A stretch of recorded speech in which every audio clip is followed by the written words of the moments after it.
Minyak kelapa sawit, yang juga dikenal sebagai crude palm oil atau CPO, merupakan salah satu komoditas yang memiliki peran sangat penting dalam kehidupan sehari-hari.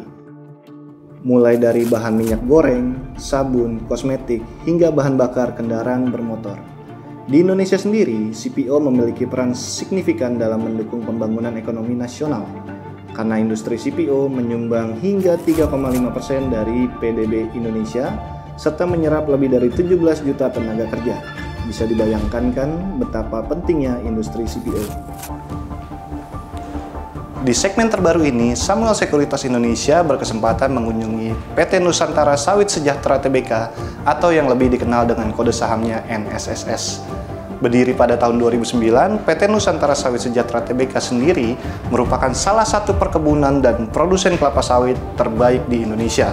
Saat ini NSSS telah memiliki 5 area perkebunan dengan luas total sekitar 26.000 hektar yang terkonsentrasi di Kalimantan Tengah. Areal kebun pertama NSSS yang ditanam pada tahun 2009 sudah berhasil mencapai produktivitas sebesar 30 ton per hektar. Bahkan ada tandan yang beratnya pernah mencapai 60 kg.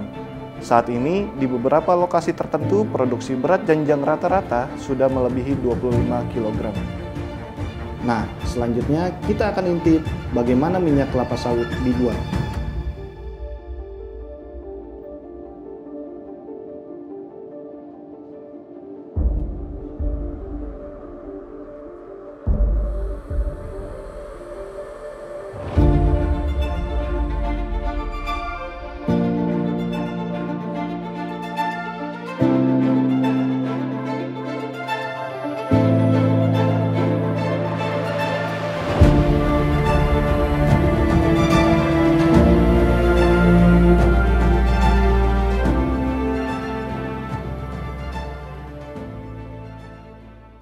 Bibitnya bibit apa, Pak? Kalau boleh tahu, Pak? Kita mayoritas lonsum karena itu yang kita anggap paling sesuai dengan kondisi lahan di sini. Ya, dengan preferensi kita juga karena kita itu kan pengen yang janjang besar dengan brondol besar.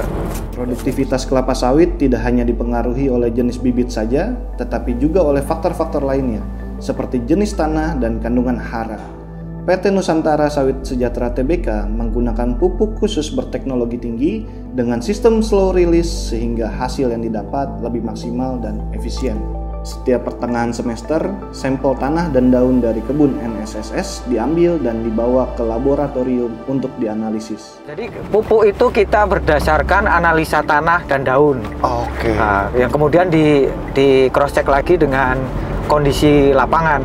Jadi setahun itu biasanya di pertengahan semester itu kita ambil contoh tanah dan daun, kita bawa ke lab, kemudian dianalisa di lab. Nah, dari data hasil analisa itu kita terjemahkan ke dalam pupuk. Baik dari jumlah kilogramnya, terus jenisnya, cara aplikasi, dan waktu aplikasinya. Jadi itu memang kita buat terstruktur seperti itu. Ya tujuannya itu supaya efisien ya. Efisien. Jadi pupuk yang kita berikan itu memang benar-benar menghasilkan sesuai yang kita inginkan. Saat musim panen tiba, setiap pekerja bertanggung jawab atas areal kerjanya masing-masing dan wajib menjaga areanya agar areal kebun kelapa sawit tetap terjaga kebersihannya. Nah, ada yang menarik. Pekerja maupun keluarganya yang terdiri dari suami dan istri dapat menjadi tenaga panen juga. Ini kan kita biasanya patch ini pasar pikul ya. Ini 1 orang 1, 2, 3. Nah, itu wilayah dia setiap hari. Setiap periode. Jadi dia masuk, dia lihat, oh ini udah mateng, potong. Udah mateng, potong. Sampai satu jalur. Itu kan sampai pasar tengah. Sampai tengah blok. Kalau sudah selesai, angkut bawa keluar. Plus brondolannya itu harus bersih. Brondolannya itu oleh ada timnya. Jadi ini ya pakai tim. Jadi suami motong, ngangkong, istri ngutip. Kalau sudah ada jatuh di bawah itu berarti mateng. Kalau kan semakin tinggi itu semakin ini Pak, semakin susah untuk kita lihat. Makanya kita ngelihatnya hanya dari jumlah fruit ini yang jatuh ke bawah. Itu standarnya kan 2 brondolan per kilo. Nah, itu kita anggap sudah mateng. Nah, proses berubah warnanya ini beda-beda tergantung varietas. Nah, kita kan lonsum. Lonsum itu identik dengan warna yang merah dengan berondolan ini. Kalau kita ini kan sebutnya berondolan ya, itu besar. Nah, jadi ini kira-kira bulan kelima itu sudah memerah dia. Tapi merah itu belum berarti matang. Dia matangnya harus jatuh alami ya, bukan jatuh di ini. Nah, itu posisi kandungan minyak tertinggi. Seluruh tandan buah segar atau TBS yang telah dipanen kemudian diangkut menggunakan truk ke pabrik untuk diperiksa kualitasnya terlebih dahulu sebelum kemudian diturunkan ke loading ramp. TBS yang dinyatakan baik akan dibawa ke pabrik untuk proses pengolahan.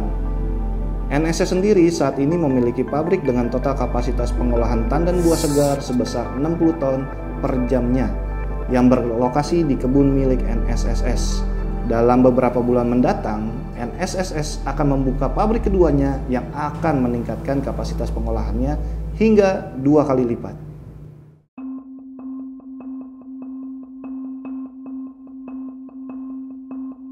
Dalam pengolahan TBS menjadi crude palm oil dan palm kernel, ada beberapa proses yang harus dilalui. Yang pertama, proses sterilizing. TBS yang sudah disortir akan dimasukkan ke dalam unit sterilizer. Proses ini menggunakan uap bertekanan yang bertujuan untuk menonaktifkan enzim-enzim yang dapat menurunkan kualitas CPO dan mempermudah proses pengolahan selanjutnya. Kedua, proses tracing. Tandan buah yang sudah disterilisasi kemudian diproses dalam alat berbentuk drum yang berputar untuk memisahkan brondolan dari tandan. Ketiga, proses digesting. Brondolan yang sudah terlepas akan dikirim melalui konveyor ke mesin pelumat untuk dilumatkan agar daging buah terpisah dari biji sawit. Keempat, proses pressing. Daging atau mesokarp dari alat pelumat kemudian diperas melalui mesin screw press untuk memisahkan minyak dari fiber dan biji sawit. Kelima, proses clarifying. Minyak CPO mentah dari mesin screw press selanjutnya akan dimurnikan melalui beberapa tahap dengan mesin vibrating screen, clarifying tank, sand cyclone, sludge centrifuge, dan vacuum dryer untuk memisahkan minyak murni dari air, pasir, dan kotoran lainnya. Selanjutnya, proses kernel recovering. Biji sawit dan fiber dari screw press dipisahkan melalui kolom pneumatik dan fiber selanjutnya dikirim dengan konveyor menjadi bahan bakar boiler. Sedangkan biji sawit dipecahkan di mesin ripple mill dan melalui proses pneumatic spiration serta clay bath untuk memisahkan kernel dan cangkang. Setelah proses pengolahan tersebut selesai, hasil olahan CPO dan kernel selanjutnya disimpan ke dalam tangki timbun CPO dan bangkar kernel untuk dikirim ke pelanggan. Keunggulan NSSS dapat terlihat di sini, di mana NSSS memiliki pipeline system yang terintegrasi langsung dari pabrik menuju dermaga, sehingga memudahkan para pelanggan untuk membeli CPO dari NSSS dengan jauh lebih cepat dan tentu menghemat biaya logistik. Di sini sistemnya menggunakan pipanisasi dari tangki timbun sana itu, yang di dispatch area tadi itu, langsung ditembakkan menuju selang hose ini masuk ke tongkang.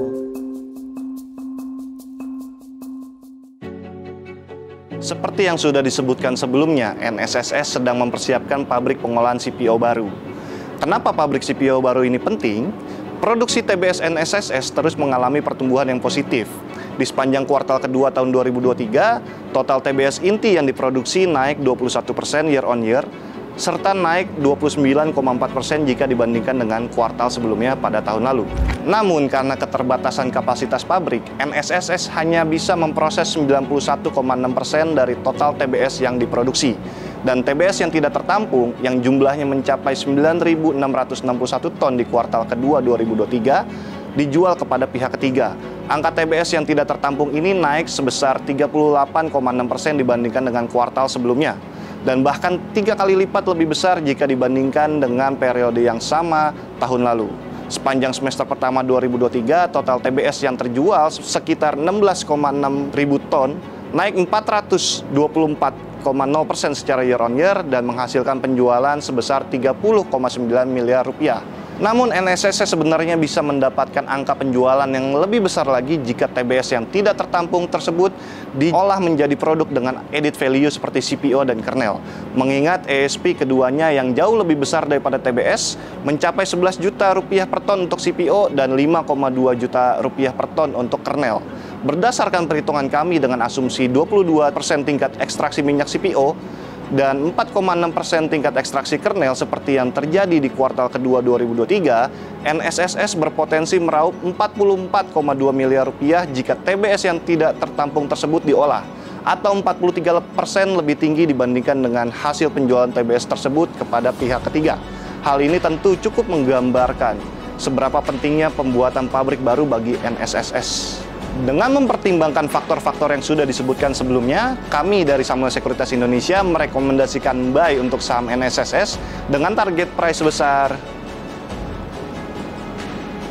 Buat kamu yang ingin membaca risk report kami lebih lengkap, bisa kamu dapatkan reportnya dengan mengakses link pada deskripsi di bawah. Sekian dulu Samuel Research Diary edisi PT Nusantara Sawit Sejahtera Tbk. Terima kasih sudah menonton video ini dan jangan lupa untuk subscribe YouTube channel Samuel Sekuritas Indonesia supaya tidak ketinggalan video-video menarik lainnya. Sampai jumpa.